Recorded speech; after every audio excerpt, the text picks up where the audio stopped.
और साथियों, अरमान सर का ऑफिशियल यूट्यूब चैनल पे आप सभी की स्वागत है। आज आपके सामने बिहार एसटीईटी की सैंपल पेपर मॉक टेस्ट 3 करने वाले हैं। जैसे आप सभी को पता है कि अरमान सर के ऑफिशियल यूट्यूब चैनल पे बिहार एसटीईटी के शिक्षण कला यानी सीडीपी का free of cost mock test कराया जा रहा है। जो आप सभी से रिक्वेस्ट है कि अगर चैनल पर पहली बार आए हैं तो चैनल को सब्सक्राइब करें और वीडियो को शेयर करना ना भूलें। मेरे दोस्तों, जैसे कि आपने सेट 1 भी किया होगा, सेट 2 भी किया होगा। अगर आपसे रिक्वेस्ट है, गुजारिश है कि सेट 1 और सेट 2 आपने कंप्लीट नहीं किया तो सबसे पहले आप सेट 1 और सेट 2 कंप्लीट करें, देन सेट 3 करेंगे। क्योंकि आप पहले के सेट कंप्लीट करके अगला सेट करेंगे तो सबसे पहले फायदा ये होगी कि आपने कुछ ऐसे प्रश्न होते हैं जो हर सेट में रिपीटेड होंगे और आपको ये पता चल जाएगा मेरे दोस्तों कि बिहार एसटीईटी किस तरह से आपसे क्वेश्चन पूछ रहा है।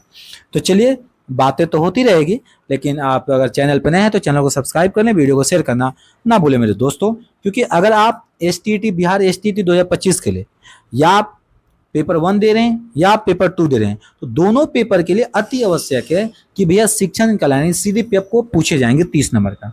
तो आज हम सेट 3 में भी 30 क्वेश्चन देखेंगे और अगला भी सेट धीरे धीरे चलता रहेगा।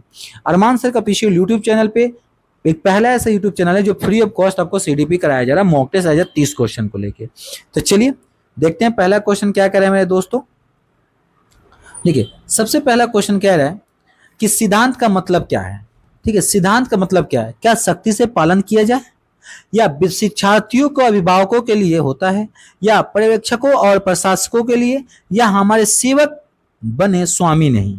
देखिए, अगर हम मेरे दोस्तों बात करें कि सिद्धांत का मतलब जो होता है सख्ती से पालन किया जाए, जो भी आपको प्रिंसिपल होता है, जो भी सिद्धांत होता है उसको सख्ती से पालन किया जाता है। इसका राइट आंसर हो जाएगा ऑप्शन नंबर ए हो जाएगा।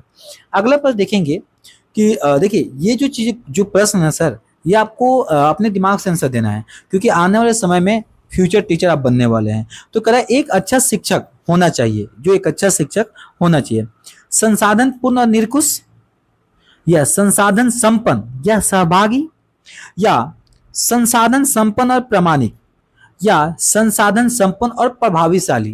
ठीक है, जो भी शिक्षक होगा ना वो संसाधन संपन्न के साथ प्रभावशाली होना चाहिए।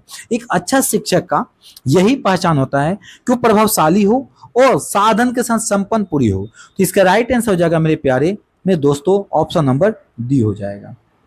ऑप्शन नंबर डी जा राइट आंसर होगा।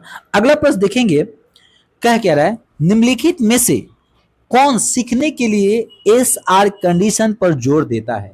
करा एस आर कंडीशन पे निम्नलिखित में से कौन जोर देते हैं? ऑप्शन ए करा पावलाव, थोनाइक, वाटसन या सभी। तो मेरे दोस्तों अगर देखा जाए तो सीखने के लिए एस आर कंडीशन पर ये तीनों लोगों ने जोर देते हैं। वो आपका पलवाल हो या थनकाइडो या वाटसन हो। तो इसका राइट आंसर हो जाएगा मेरे प्यारे ऑप्शन नंबर डी हो जाएगा। ऑप्शन नंबर डी हो जाएगा। आप मेरे आंसर की इंतजार ना करें, और आपको इसका आंसर पता है, उत्तर पता है, तो आप कमेंट करके जरूर रखें मेरे दोस्तों। अगला देखेंगे, पसंदीदा मूल्य प्रणाली के आधार पर जीवन शैली विकसित करने की क्षमता होता है। जीवन शैली विकसित करने की क्षमता जवाब देना, मूल्य निर्धारण करना, आयोजन करना, या चरित्र चित्रण करना। देखिए मेरे दोस्तों, पसंदीदा मूल्य प्रणाली के आधार पर जीवन शैली में जो सबसे इंपॉर्टेंट होता है वो होता है चरित्र चित्रण करना। ऑप्शन नंबर डी हो जाएगा। ऑप्शन नंबर डी हो जाएगा। अगला देखें, प्रश्न नंबर 5 देखेंगे क्या कह रहा है। अगर देखिए, अगर आप प्रश्न 5 से पहले अगर जितने भी क्वेश्चन आप कर रहे हैं, आपके जितने भी प्रश्न सही हो रहे हैं, आपसे रिक्वेस्ट है कि आप कमेंट करके जरूर बताएं कि मेरे दोस्त सेट 2 में इतने प्रश्न सही हुए थे, सेट 3 में इतने प्रश्न सही हुए थे, क्योंकि आपके कमेंट के हिसाब से फिर हम प्रश्न लेके आएंगे। और चलिए, आपसे एक गुजारिश और भी है कि अगर चैनल पर नए हैं तो चैनल को सब्सक्राइब कर दें और वीडियो को शेयर कर दें। बौद्धिक कौशल परिलक्षित होता है, बौद्धिक जो कौशल होता है वो परिलक्षित होता है संज्ञात्मक क्षेत्र, भावनात्मक क्षेत्र, या मनो शरीर क्रियात्मक क्षेत्र, या इनमें से कोई नहीं। ठीक है सर, ये बौद्धिक की बात किया है, और बौद्धिक की जब बात की जाती है तो बौद्धिक जो होता है संज्ञात्मक में आता है। किस में आता है जी? संज्ञात्मक क्षेत्र यानी डोमेन में आएगा। ऑप्शन नंबर क्या हो जाएगा मेरे प्यारे? ऑप्शन नंबर ए हो जाएगा।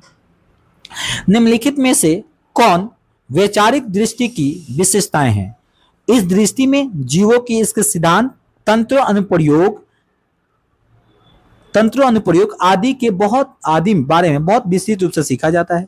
नई चीजों को सीखने के लिए विभिन्न कौशल का उपयोग किया जाता है, या इसमें बच्चों को सीखने की क्षमता बेहतर होती है, या इनमें सभी संज्ञात्मक, भावनात्मक और मनोशरीर क्रियात्मक क्षेत्र होती है। देखिए यहाँ पे क्या बोला, आप गौर से पढ़िएगा जी।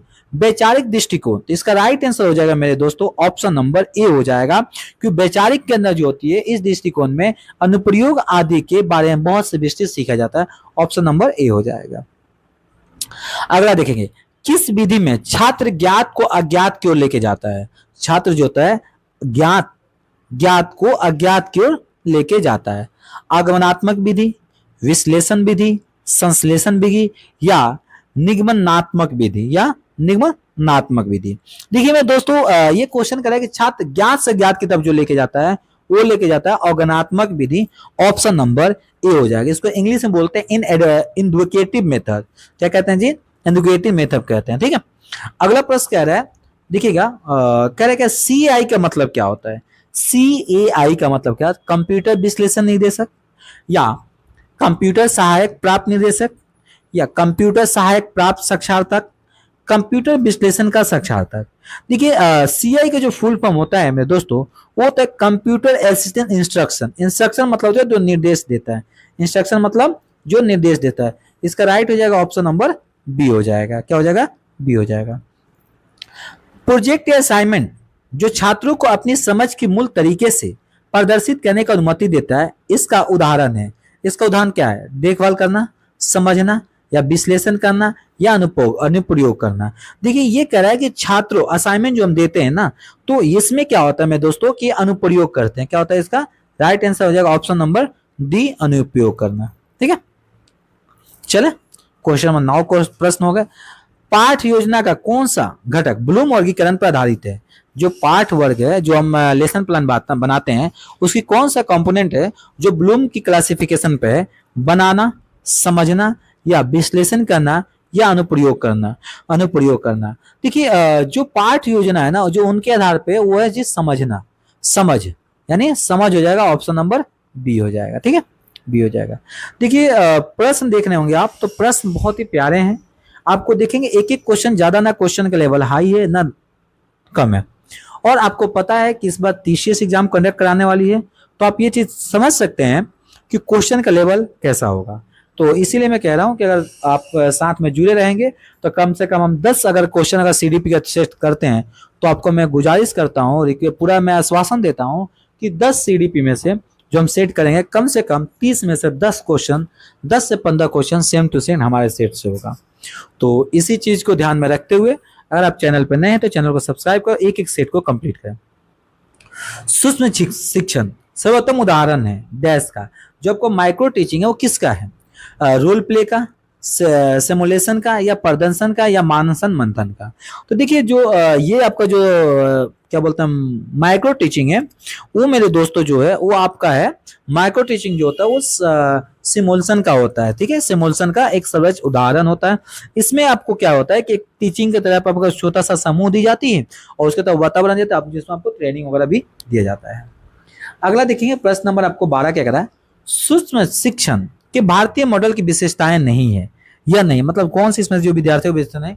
सूक्ष्म पाठ को पूरा होने के तुरंत बाद सभी छात्रों द्वारा अध्यापक के साथ शिक्षक फीडबैक दिया जाता है। सूक्ष्म शिक्षण प्रक्रिया के दौरान ऑडियो कैसेट और वीडियो फिल्मों का भी उपयोग किया जाता है। बिल्कुल किया जाता है। सूक्ष्म शिक्षण प्रक्रिया में सिमुलेटेड कक्षाओं का उपयोग बिल्कुल किया जाता है। सूक्ष्म शिक्षण के दौरान विद्यार्थी अध्यापक विद्यार्थी और परीक्षक की भूमिका निभाता है। बिल्कुल। अब यहाँ पे कह रहा है कि कौन सा नहीं है। देखिए ये तीनों देखा जाए तो इसकी विशेषताएं हैं, तो इन्होंने पूछा कौन सी विशेषताएं नहीं है, तो आपकी विशेषताएं जो नहीं है ऑप्शन नंबर डी सर, इसमें कोई भी भूमिका नहीं निभाता है। ठीक है। सूक्ष्म शिक्षण का दोष क्या है? माइक्रो टीचिंग का दोष क्या है? वास्तविक कक्षा स्थिति को सफल नहीं होने देता है, पर्यवेक्षक का अभाव पाया जाना, प्रतिक्रिया के लिए कोई जगह नहीं होती, अध्ययन लंबी अवधि के लिए होती है। सर दोष है, अध्ययन लंबी अवधि कहाँ होती है मेरे दोस्तों? ये कह रहा है कौन सी दोष है, आपसे दोष पूछा है ना। तो अगर देखा जाए तो सबसे बड़ी जो दोष होता है वास्तविक कक्षाओं को स्थिति में सफल नहीं होता है। देखिए जो वास्तविक मतलब होता है इसके लिए हम अलग से कक्षा बनाते हैं, इसमें इसकी ड्यूरेशन भी कम होती है। तो राइट आंसर हो जाएगा ऑप्शन नंबर इसका ए हो जाएगा। ठीक है, ए हो जाएगा। अगला देखेंगे, किस प्रकार की कक्षाओं में शिक्षक संसाधन का सुझाव दे सकते हैं? शिक्षार्थी घर पर ICTI उपयोग करके सीख सकते हैं। उदाहरण के लिए वीडियो का उपयोग करेंगे। ऑप्शन नंबर ए कह रहा है मेरे दोस्तों, ऑप्शन ए बहिष्कृत कक्षाओं में, ऑप्शन बी पृथक कक्षाओं में, ऑप्शन सी औपचारिक कक्षाओं में, ऑप्शन डी फ्लिप में। तो इसका राइट आंसर होगा ऑप्शन नंबर डी, फ्लिप कक्षाओं में इसका उपयोग किया जा सकता है। ठीक है, उपयोग किया जाता है। इसका राइट आंसर हो जाएगा ऑप्शन नंबर डी हो जाएगा मेरे दोस्तों। ठीक है, तो इस तरह से हमने टोटल 14 से प्रश्न देख लिए और एक एक करके हम प्रश्न देखते चलेंगे। जैसे आपको पता है कि CDP में टोटल 30 प्रश्न होते हैं। पर्यवेक्षण का मूल्य उद्देश्य की सहायता करना है। किसका? शिक्षक को शिक्षण के तरीकों में सुधार करने के, शिक्षक को विद्यार्थियों को समझाने में, बच्चों को अधिक प्रभावी ढंग से सीखने में, या शिक्षा, देखिए यहाँ पे जो मेन होगा ना वो होगा मेरे दोस्तों बच्चों को प्रभावी ढंग से सीखने में। ठीक है, अब ये होगा या शिक्षकों को शिक्षार्थी से निपटने के लिए। आपसे क्वेश्चन क्या पूछा है कि पर्यवेक्षण का मूल सिद्धांत सहायता करता है शिक्षक को शिक्षण तरीके में सुधार करने में। इसका राइट हो जाएगा ऑप्शन नंबर ए हो जाएगा। ठीक है, ए। अगला देखेंगे प्रश्न नंबर, बहुत ही प्यारा है। सूचना खोज व्यवहार एपिसोडिक मॉडल किसके द्वारा विकसित किया गया था? निकोलस जे बेल्किन के द्वारा, अल्फ्रेडा चैटमैन के द्वारा, या डेविड एलिस के द्वारा, या TD विल्सन के द्वारा। देखिए मेरे दोस्तों, सूचना जो खोज किया गया था वो निकोलस जे बेल्किन के द्वारा किया था। राइट हो जाएगा ऑप्शन नंबर ए हो जाएगा। ठीक है, ऑप्शन नंबर ए हो जाएगा। अगला प्रश्न देखेंगे 17 नंबर, क्या कह रहा है? समावेशी शिक्षा के सिद्धांत पर आधारित है। किसके आधारित है? सामाजिक संतुलन, समता और समान अवसर, सामाजिक अस्तित्व की वैश्वीकरण, या विश्व। देखिए जो समावेशी है ना वो समता और समान अवसर पर आधारित है। इसका राइट हो जाएगा ऑप्शन नंबर बी हो जाएगा। ठीक है, ऑप्शन नंबर बी हो जाएगा। ठीक है, शिक्षण में सफल होने के लिए एक शिक्षक को अपने काम के प्रति समर्पित होना होगा, अपने विद्यार्थियों की मदद के लिए तत्पर होना चाहिए, छात्रों के प्रति सम्मान की कमी, छात्रों के साथ पक्षपातपूर्ण से व्यवहार करना, या भावनात्मक रूप से अपरिपक्व होना। देखिए हमेशा उसको ये होना चाहिए अपने विद्यार्थियों की मदद के लिए तात्पर्य खड़े होना चाहिए कि बच्चे किसी भी, देखिए बच्चे क्या होते हैं ना, बच्चे ही होते हैं। बहुत से बच्चे होते हैं जो आपकी बात को एक बार में समझ लेते हैं, बहुत से बच्चे होते हैं आपको बहुत ज्यादा परेशान करते हैं। तो देखिए बच्चे के हिसाब से आप बदले की भावना से काम नहीं कर सकते। आप बच्चा को आप एक पॉजिटिव थिंग लेके चलेंगे, हमेशा उसको समझाने की कोशिश करेंगे और हमेशा अपने विद्यार्थियों के लिए तैयार रहेंगे मदद के लिए। जिस तरह से आप हेल्प हो सके आप उस तरह से हेल्प कर सकते हैं। देखिए अगला प्रश्न क्या कह रहा है, थोड़ा सा गौर करेंगे। थोड़ा सा क्या हुआ है कि यहाँ पे थोड़ा सा टेक्निकल वजह से क्वेश्चन का कलर वगैरह एक बार देख लेते हैं।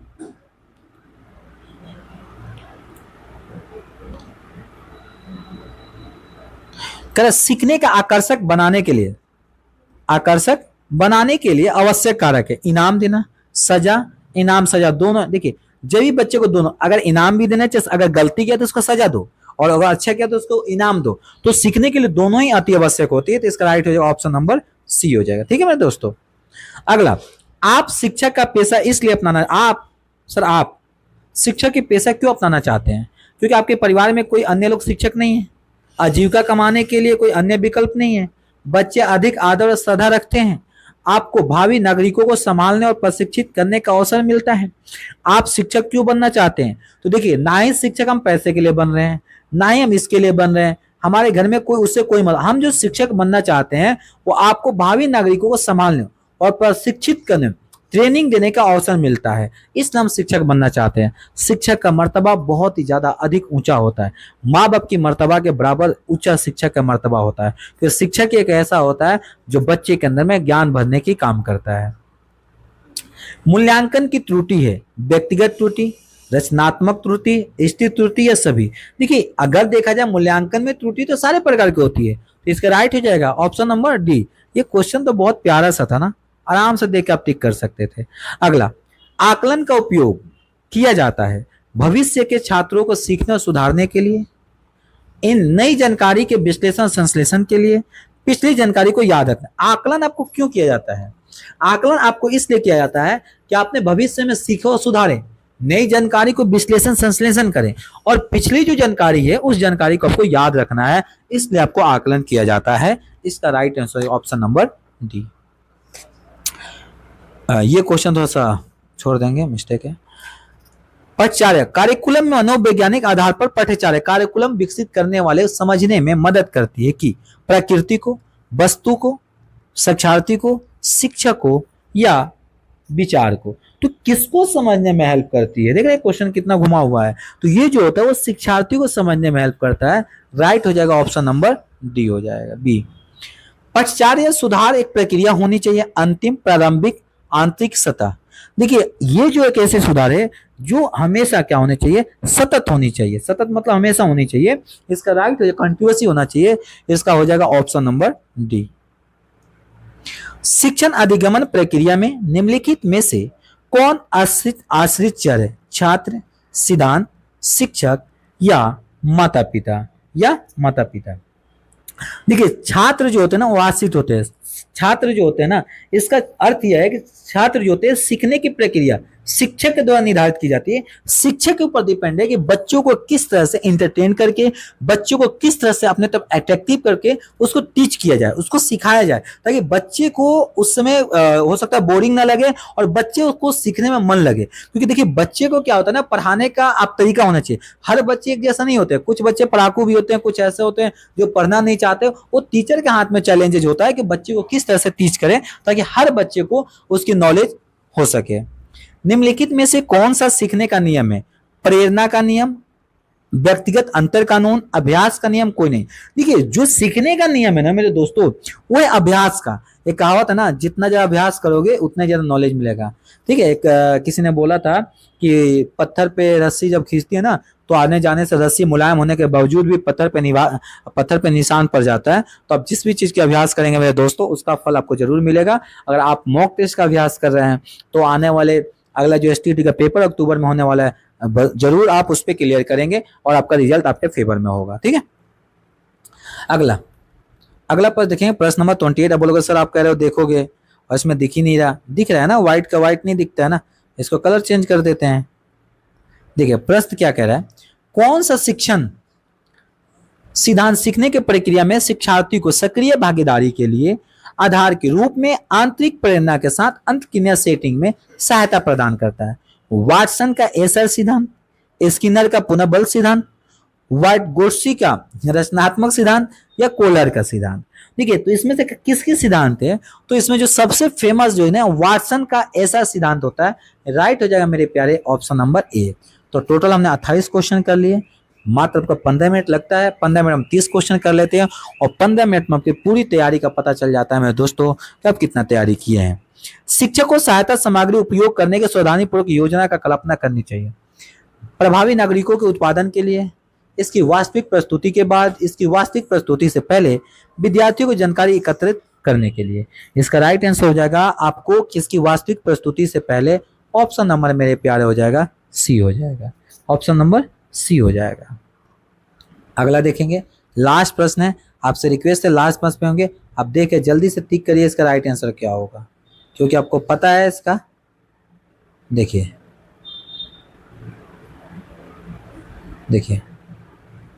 चलिए इसका राइट प्रश्न क्या कह रहा है, देखेंगे।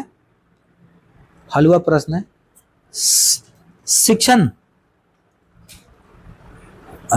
सहायता उपकरण सुविधा प्रदान करने के छात्र के लिए होता है। शिक्षक संबंध, शिक्षक तकनीक, देखने कार्य। ठीक है, जो श्रवण बाधित होते हैं ना उनके लिए आपको शिक्षक उपकरण यूज करना पड़ता है। अब आप कमेंट करके बताएंगे देखिए आज के दिन में श्रवण बाधित हो या उसका आंख से नहीं दिखाई देते हो, कान से नहीं सुनाई देते, किसी भी तरह से हो, आज इतना ज्यादा टेक्नोलॉजी आगे जा चुकी है कि किसी तरह के बच्चा हो उसको पढ़ाया जा सकता है टेक्नोलॉजी की सहायता से। तो ये था मेरे दोस्तों, टोटल हमने 30 प्रश्न देखा। तो आपसे रिक्वेस्ट है कि चैनल पर नए हैं तो चैनल को सब्सक्राइब करें और वीडियो को शेयर करना